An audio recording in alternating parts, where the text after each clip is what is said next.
Have you ever wondered why the Sahelian nations want to break free from the CFA Franc? Have you ever wondered why these three nations are striving towards breaking out from the CFA Franc? Don't worry, stay with me, let's break this down.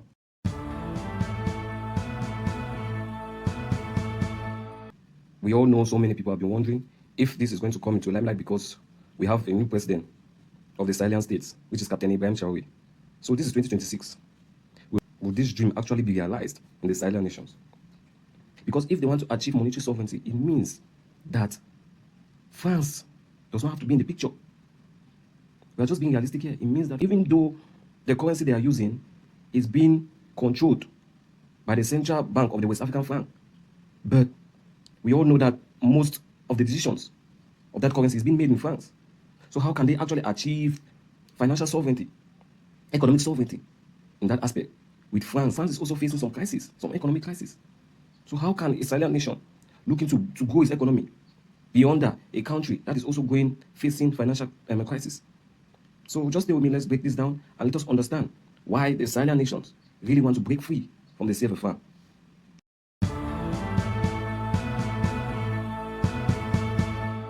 In recent times, we have heard leaders of Mali, Burkina Faso, and Niger, known together as the AES countries, openly talk about breaking away from the CFA franc, a currency that has existed for decades in parts of Africa. Some people ask, why now? Why are AES countries pushing so hard? Is the CFA franc really holding them back? Or is this just a political propaganda? In this video, I will calmly and clearly explain three major reasons why AES countries want to leave the CFA franc without noise, without bias, just facts and reasoning. Make sure you watch to the end because the last part will help you understand what this decision could mean for Africa as a whole. Let's begin. The first reason will be lack of monetary and economic sovereignty. We all know the AES countries have been seeking for sovereignty. In all aspects, they have been seeking for sovereignty. The first and most fundamental reason the AES countries want to leave the CFA franc is lack of monetary sovereignty. Let's break this down so that you can all understand.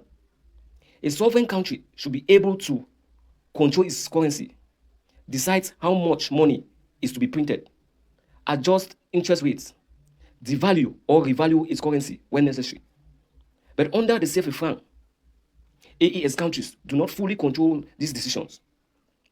The CFA franc was created during the colonial period, and although its structure has changed slightly over time, the foundation remains the same.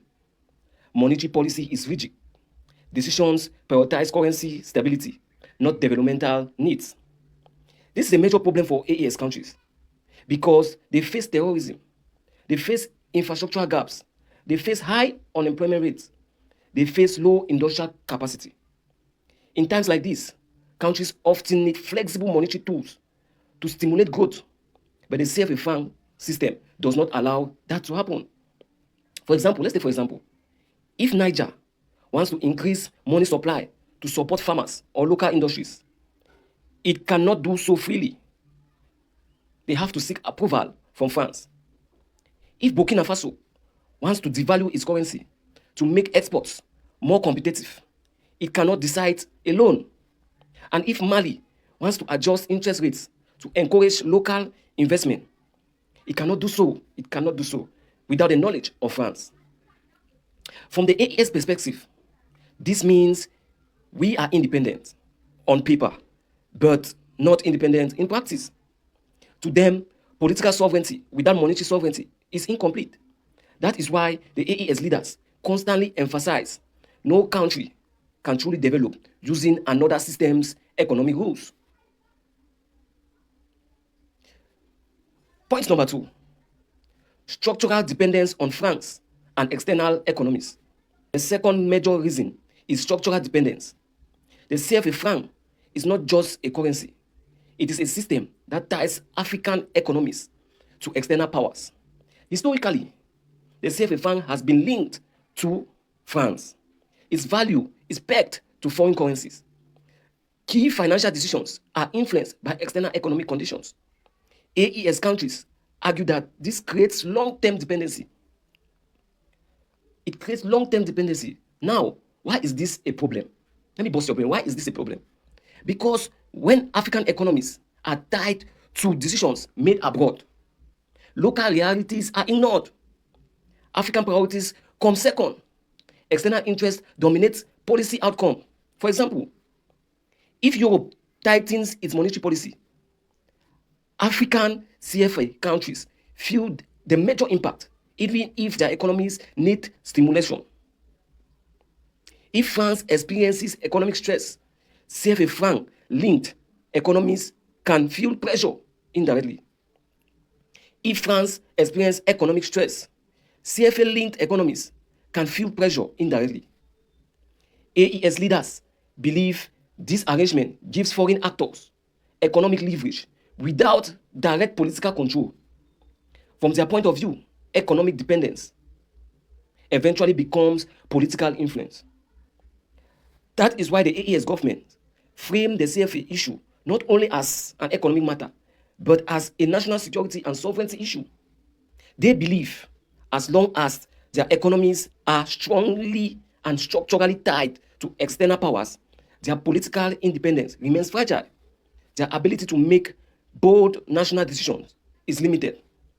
Leaving the CFA franc, therefore, is seen as a way to reduce external influence, reclaim strategic autonomy, build self-reliance over time. The third and the final reason is the CFA franc is seen as a barrier to industrialization and local development. Now let's move to the third and most practical reason why the AES want to actually leave the CFA franc. AES countries argue that the CFA franc does not support industrial growth. Don't worry, here's why. The CFA franc is relatively strong compared to many African economies. While this makes imports cheap, it also creates serious problems. Imported food competes with local farmers. Imported goods compete with local factories. Local businesses struggle to grow. Youth unemployment remains high. In simple terms, we are saying it is cheaper to import than to produce locally. You all get the sense now. As long as the AES countries are concerned, they believe that countries that export raw materials must be able to have factories that can convert those raw materials to finished products. AES leaders believe this economic structure keeps their countries poor, dependent, under-industrialized. They want a system that is fair enough, where local industries are protected, manufacturing is encouraged, jobs are created domestically, regional trade is strengthened. They argue that a national original currency could support local production, encourage export competitiveness, drive industrialization, keep wealth within the region. From their own perspective, stability without development is not success. And that is why they see the CFA franc as outdated for their economic ambition. So we have seen the reasons why these countries have decided to move away from the CFA franc. Those of you questioning why they have to make such move, I hope you have listened to the reasons why they really have to leave the CFA franc. So to conclude, AES countries want to leave the CFA franc because, one, they want full control over their money. They want to end structural dependence on external powers. They want a currency system that supports development and industrial growth. But here's something very important to understand. Leaving the CFA franc will not be easy. It comes with high risks, inflation, currency instability, transition challenges. Even AES leaders acknowledge this. However, from their point of view, the risks of change is better than the certainty of stagnation. They believe short-term pain may lead to long-term gain. Economic sovereignty is worth the struggle. Africa must experiment with new paths, not remain stuck in old system. Whether you agree or not, whether you agree with them or not, one thing is clear. The CFA franc debate is no longer theoretical. It is now political, strategic, and inevitable.